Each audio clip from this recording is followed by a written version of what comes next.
नमस्कार, कमोडिटी के मृत्युंजय मंत्र में आपका स्वागत है। और आज हम बात करेंगे गोल्ड की।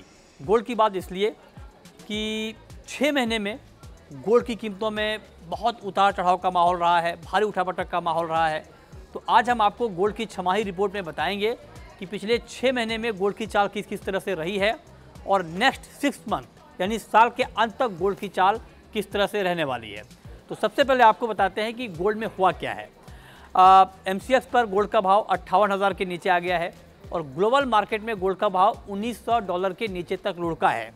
ये आंकड़ा हम आपको इसलिए बता रहे हैं कि आप याद कीजिए कि इंडियन मार्केट में 62,000 के करीब गोल्ड का भाव पहुंच गया था, जो कि ऑल टाइम हाई था, और ग्लोबल मार्केट में $2080 के ऊपर चला गया था गोल्ड का भाव, जो कि ऑल टाइम हाई था। तो ऑल टाइम हाई से करीब करीब $180 की गिरावट गोल्ड में अंतर्राष्ट्रीय बाजार में आई है और इंडियन मार्केट में करीब करीब दाम 4,000 रुपये तक कम हुए हैं ऑल टाइम हाई से। अब जरा आपको बताते हैं कि इस साल पूरे अगर पिछले 6 महीने में आप देखें तो गोल्ड की चाल किस तरह से रही है, ये आंकड़ों के जरिए आप समझिए। 3 जनवरी को 55,800 के आसपास था गोल्ड का भाव इंडियन मार्केट में MCX पर वायदा बाजार में। उसके बाद आप देखिए कि ये 4 मई को बढ़ के 62,000 के करीब पहुंचा, मतलब 61,845 के स्तर पर पहुंचा। और उसके बाद से जो गिरावट शुरू हुई, मार्केट अब 58,000 के नीचे आ गया है। तो जनवरी में भाव था 55,800, जून में के आखिर में जब हम बात कर रहे हैं तो भाव है 57,600 के ऊपर। तो आपको जनवरी के मुकाबले अगर आप कंपेयर करेंगे तो आपको ज़्यादा भाव दिखेगा, लेकिन चूंकि मई में मार्केट ने ऑल टाइम हाई को टच किया था तो वहाँ से दाम काफ़ी नीचे आ गए हैं। यही हाल ग्लोबल मार्केट का है। $1,856 के आसपास था 3 जनवरी को अंतर्राष्ट्रीय बाजार में गोल्ड का भाव, जो मई में बढ़ के $2,080 के ऊपर चला गया, $2,085 तक चला गया। उसके बाद वहाँ भी गिरावट शुरू हुई और मार्केट अब $1900 के नीचे तक लुढ़क गया है। उसके बाद ऊपर नीचे चल रहा है। तो ये गोल्ड की कहानी है पिछले 6 महीने की। अब सवाल ये है कि हाल के दिनों में ऐसा क्या हुआ कि जो गोल्ड बहुत तेज़ रफ्तार से ऊपर जा रहा था, उसकी रफ्तार पर ब्रेक लग गया, गोल्ड में गिरावट आ गई। इसके पीछे की बड़ी वजह यह है कि अमेरिका के जो आर्थिक आंकड़े हाल के दिनों में आए हैं वो अच्छे आंकड़े आए हैं।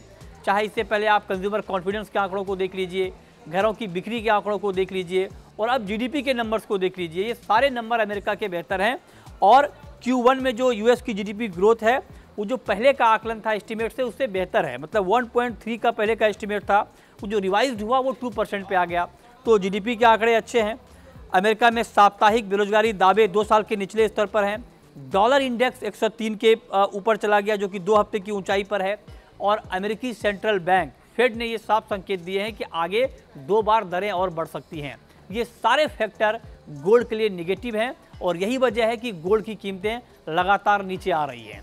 अब सवाल ये है कि क्या गिरावट का ये ट्रेंड आगे भी कंटिन्यू रहेगा, क्योंकि जो सिग्नल अभी मिल रहे हैं ग्लोबल मार्केट से वो गोल्ड के लिए बहुत पॉजिटिव है नहीं। क्योंकि आप देखिए कि अमेरिकी इकोनॉमी में मजबूती के संकेत हैं और US इकोनॉमी का मजबूत होना गोल्ड के लिए निगेटिव है, क्योंकि गोल्ड से पैसा निकलेगा। लेबर, हाउसिंग, कंज्यूमर कॉन्फिडेंस के अनुमान से बेहतर आंकड़े आए हैं, तो ये आगे भी गोल्ड की कीमतों पर दबाव बना सकता है। ब्याज दरों में जो बढ़ोतरी जारी रखने की बात की गई है, संभावना जताई गई है, ये गोल्ड के लिए बड़ा निगेटिव फैक्टर है। और जब ये खबर आई तब से गोल्ड का मार्केट दबाव में है, आगे भी दबाव की संभावना बढ़ रही है। इसके अलावा फेड के अलावा जो दुनिया के बाकी सेंट्रल बैंक हैं, उनमें से भी बहुत सारे सेंट्रल बैंकों ने हायर लेवल पर इंटरेस्ट रेट को बरकरार रखने की बात कही है या सिग्नल दिए हैं। तो ये सारे फैक्टर गोल्ड के लिए भी निगेटिव हैं और इसीलिए गोल्ड की कीमतों में गिरावट है। और एक्सपर्ट का एक तबका मानता है कि यहाँ से आपको गिरावट और दिखेगी। और ग्लोबल मार्केट के लिए यह कहा जा रहा है कि आपको 1850 और $1,800 तक का लेवल अंतर्राष्ट्रीय बाजार में गोल्ड में दिख सकता है। मतलब यहाँ से करीब करीब $100 तक की गिरावट की गुंजाइश बनी हुई है। इंडियन मार्केट में चूंकि रुपये एक बड़ा फैक्टर होता है, रुपया किस तरह से मूव करेगा उसका इम्पैक्ट होगा, लेकिन अंतर्राष्ट्रीय बाजार की चाल को देखते हुए यहाँ पर भी करीब करीब 2,000 रुपये तक की गिरावट की संभावना जताई जा रही है।